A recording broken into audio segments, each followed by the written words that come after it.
तो भाई अब कर रहे हैं एक्सरसाइज 9.2 का क्वेश्चन नंबर 2। ओके, तो कह रहा है अगर, है ना, इफ इफ अगर two equal chords of a circle intersect within the circle, अगर दो बराबर कॉर्ड्स सर्कल के बीच में क्या करें, इंटरसेक्ट करें। तो दो इक्वल कॉर्ड्स हैं, यानी कि A B is equal to C D, ये बात को बोल रहा है। गिवन है A B is equal to C D, ये बात को बोल रहा है।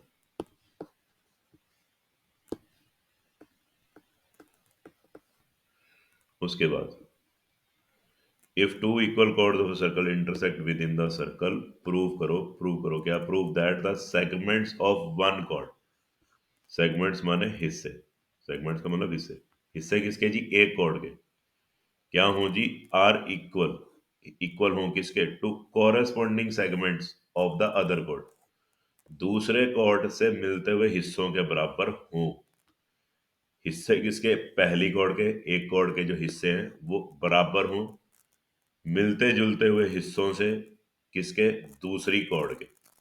Okay, I repeat the question again, थोड़ी ज्यादा ही हिंदी होगी शुद्ध सॉरी। कह रहा है if two equal chords of a circle intersect within the circle, अगर सर्कल की दो इक्वल कॉर्ड्स इंटरसेक्ट करें सर्कल के बीच में, इनसाइड, ठीक है, तो प्रूव करो कि जो सेगमेंट्स हैं, prove that the segments of one chord, हिस्से किसके, एक कॉर्ड के, are equal to the corresponding segments, equal होंगे जी, बराबर होंगे किसके, मिलते हुए सेगमेंट्स के, से इक्वल होंगे किससे, किसके segments, of the other chord, दूसरी कॉर्ड्स के सेगमेंट्स के बराबर होंगे, ठीक है। और ध्यान देना उसने कॉरेस्पॉन्डिंग लिखा है, कॉरेस्पॉन्डिंग का मतलब होता है मिलते जुलते। ओके, कॉरेस्पॉन्ड करते हुए, सेम तरह से दिखते हुए, या सेम तरह के, या मिलते जुलते, ठीक है ना। तो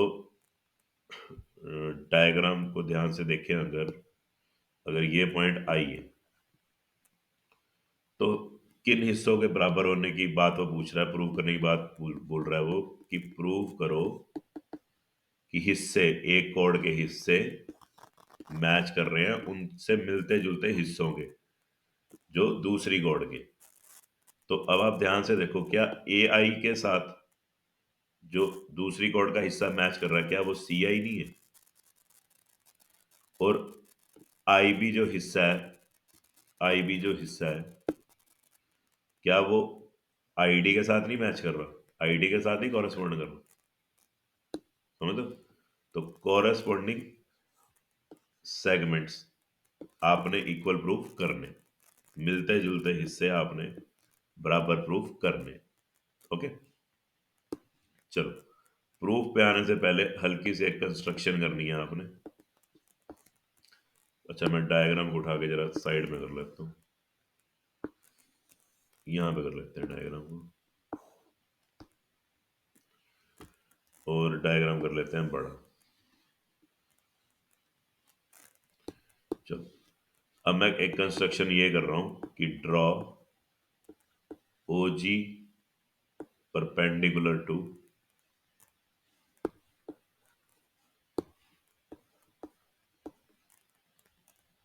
ए B.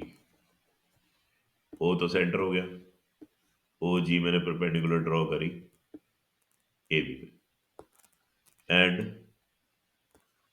O H, O H perpendicular to C D, and join O to I, कर दिया जाए। ठीक है, तो डायग्राम इज रेडी।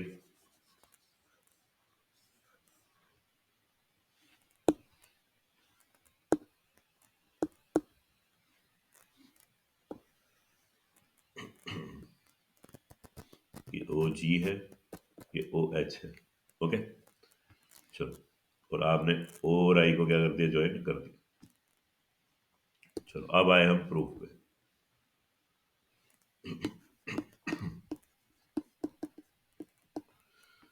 अच्छा, तो प्रूफ पहले क्वेश्चन में तो मैंने तरीका बता दिया था, अभी तरीका नहीं बता पाऊंगा क्योंकि कॉम्प्लिकेट हो जाएगा, फिर आपको आंसर समझ में नहीं आएगा।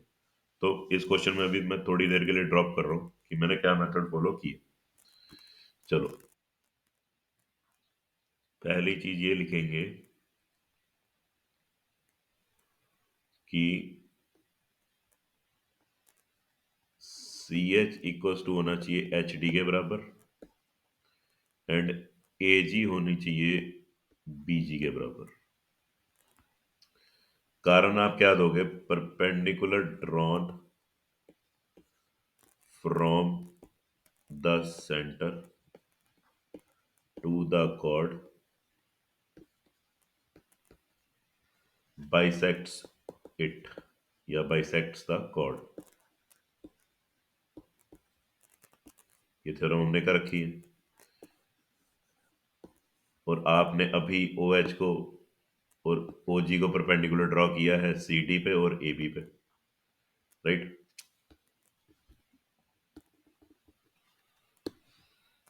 तो it was also given that it was also given that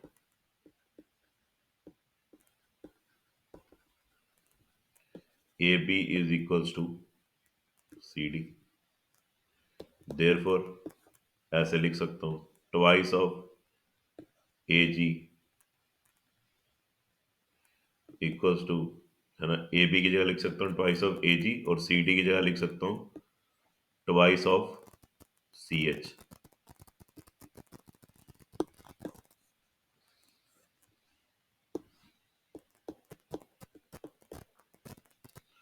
twice of AG equals to twice of CH। और दूसरी चीज क्या लिख सकता हूँ? twice of BG equals to twice of HD, ये लिख सकता हूँ। 2 से 2 कैंसिल हो जाएगी, और आपके पास बचेगा A G equals to C H और B G equals to H D. इसको इक्वेशन 1 बोल रहा हूँ और इसको इक्वेशन 2 बोल रहा हूँ। अभी बस ये दो इक्वेशन बना के अभी रख छोड़ो, ठीक है? अब आते हैं आगे। अब मैंने क्या किया, मैंने उठाया दो triangle, in triangle O H I and triangle O G I. Angle 1 तो जी एंगल 2 के बराबर होना चाहिए 90 डिग्री, ये बाय कंस्ट्रक्शन है।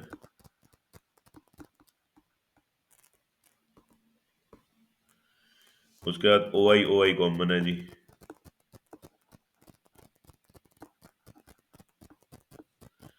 उसके बाद ओ एच ओ जी के बराबर होना चाहिए, एक थ्योरम से आएगा क्या?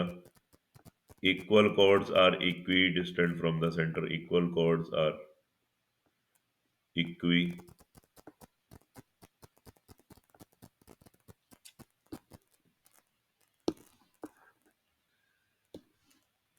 Equal chords are equi distant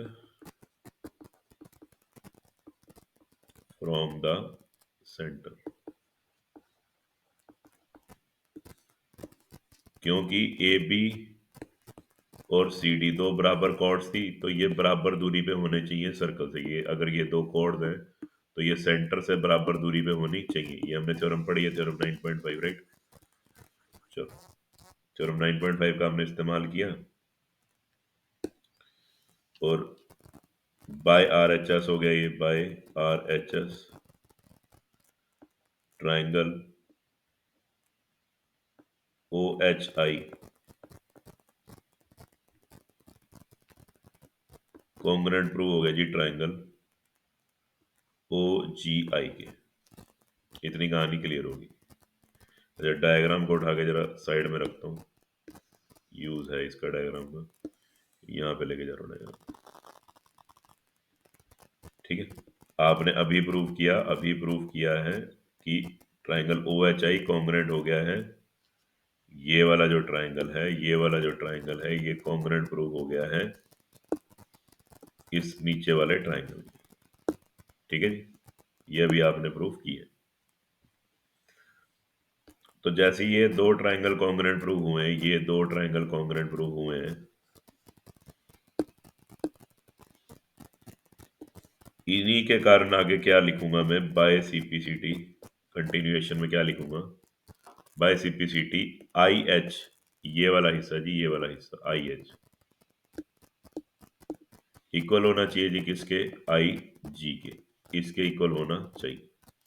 okay, क्योंकि इस ट्रायंगल को जब आप इस ट्रायंगल के ऊपर रखोगे तो ये कंप्लीटली फोल्ड हो जाएंगे, और फिर आई एच के ऊपर क्या आ जाएगा, आई जी आ जाएगा। ठीक है, चलो अब आगे चलते हैं। इसको मैं बोल रहा हूं इक्वेशन 3।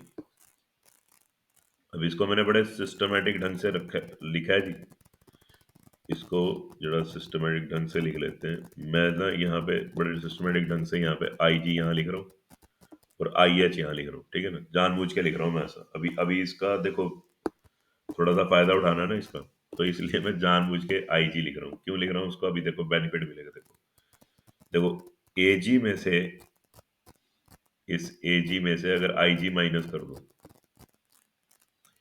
तो क्या ए आई बचेगा, समझ गए। तो इसीलिए मैंने इस साइड आई जी लिख लिया करेक्ट करके, और इस साइड मैंने आई एच लिख लिया। देखो क्यों लिखा, सी एच में से, इस सी एच में से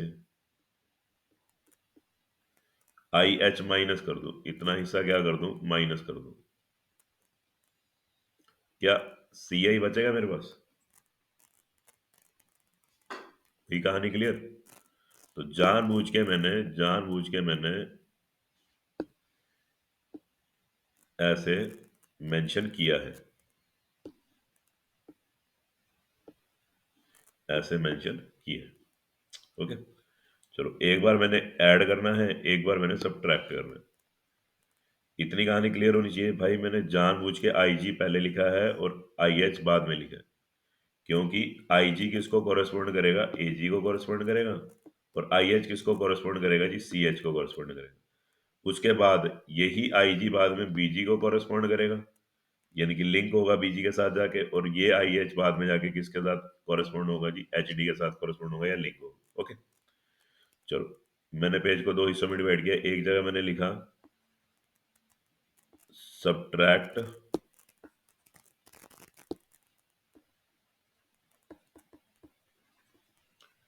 इक्वेशन 3 फ्रॉम इक्वेशन 1, और एक जगह मैंने लिखा ऐड इक्वेशन 3 इन इक्वेशन 2। तो जी देखो ध्यान से, इस तरह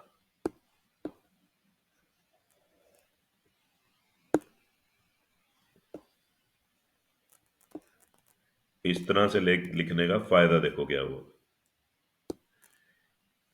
इधर लिखा ना मैंने सब्ट्रैक्ट इक्वेशन 3, इक्वेशन 3 को आप क्या करो, सब्ट्रैक्ट करो किस में से, 1 से। तो ए जी लिखा मैंने यहाँ पे, और इसी के कॉरेस्पॉन्डिंग लिखा मैंने आई जी बराबर। इधर था जी सी एच, और इसके ही कॉरेस्पॉन्डिंग मैंने यहाँ पे लिखा आई एच। ओके, तो अब आपको क्लियर हो गया, जब ए जी में से आप आई जी माइनस कर दोगे तो आपके पास बचेगा ए आई,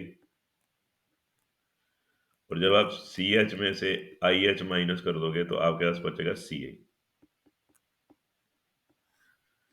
और ये वो चीज थी जो मैंने प्रूव करनी थी, पहला पार्ट जो मैंने प्रूव करना था। राइट, अब आए हम आगे। अब इक्वेशन 3 को ऐड करना है किसके साथ, इक्वेशन 2 के साथ। तो देखो बड़े सिस्टमेटिक ढंग से मैंने जानबूझ के ऐसे लिखा था, आई जी पहले लिखा था, आई एच बाद में लिखा था। देखो बड़े सिस्टमेटिक ढंग से लिखा था कि बीजी में क्या ऐड कर रहा हूँ जी, आई जी ऐड कर रहा हूँ।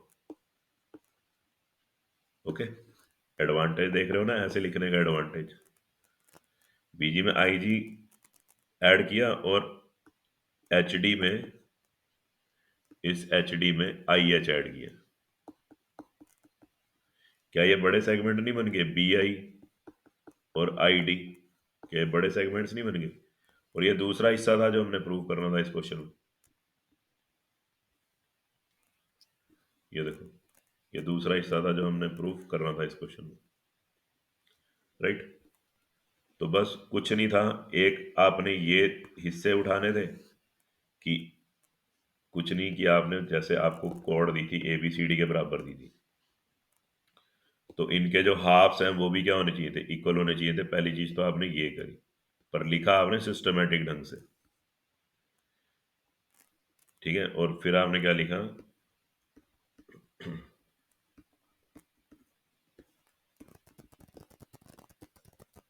पहले तो आपने ऐसे लिख लिया, फिर आपने ऐसे लिख लिया एक चीज, फिर आपने CPCT से एक चीज लिखी,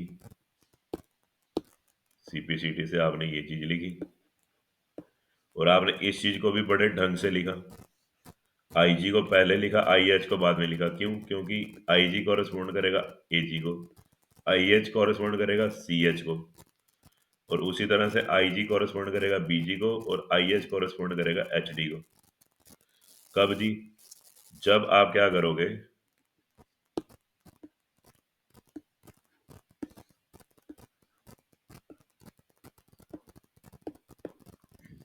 जब आप क्या करोगे, AG में से, इस AG में से जब आप IG माइनस कर दोगे तो आपके पास बचेगा AI, और इस CH में से, इस CH में से अगर आप IH माइनस कर दोगे, IH माइनस कर दोगे तो आपके पास बचेगा CI। और फिर इसी सिस्टमेटिक ढंग से लिखने का एडवांटेज यहां मिलेगा। आप BG में क्या कर दो, IG ऐड कर दो, इस BG में इतना IG क्या कर दो, आप ऐड कर दो, तो आपके पास बड़ा हिस्सा BI आ जाएगा। और इस HD में भी आप क्या कर दो, इस HD में आप IH ऐड कर दो, इस HD में आप ये IH ऐड कर दो, तो आपके पास बड़ा हिस्सा आ जाएगा ID। ठीक है, आपने क्या किया था, HD में IH ऐड किया था, तो आपके पास बड़ा हिस्सा आ गया था ID। और यही दो बातें आपने प्रूफ करनी थी, राइट। क्लियर? आई होप जो मैंने रिवीजन करवाई है वो आपको समझ में आई होगी इस क्वेश्चन की, ये मेथड, ये तरीका आपको समझ में आया होगा। मैं फिर भी एक बार रिपीट कर देता हूँ। मैं कहाँ से शुरू हुआ, मैंने पहले AB को CD के बराबर बताया, और उनके हाफ्स को भी मैंने क्या बताया, बराबर बताया। और इन हाफ्स को ऐसे लिखने का एक कारण था, वो कारण आपको कहाँ से मिला जी, वो कारण आपको मिला यहाँ से, इस IG वाली इक्वेशन से आपको कारण मिला। सेम लिखने का तरीके से, एक ऑर्डर में लिखने का, एक फैशन में लिखने का आपको एक कारण मिला यहाँ से, कि AG को कॉरेस्पॉन्ड करेगा IG, और CH को कॉरेस्पॉन्ड करेगा IH, BG को कॉरेस्पॉन्ड करेगा IG, और HD को कॉरेस्पॉन्ड करेगा IH। इसमें से मैंने सब्ट्रैक्ट कर दी इक्वेशन 3, और इसमें मैंने ऐड कर दी इक्वेशन 3, और लगे हाथ मेरे पास आया आंसर जो मेरे को चाहिए था। और लास्ट में मैं लिख दूंगा हेंस प्रूव्ड। ओके, इतनी कहानी मैंने करी है बस, राइट। चलो अगली वीडियो में मिलते हैं।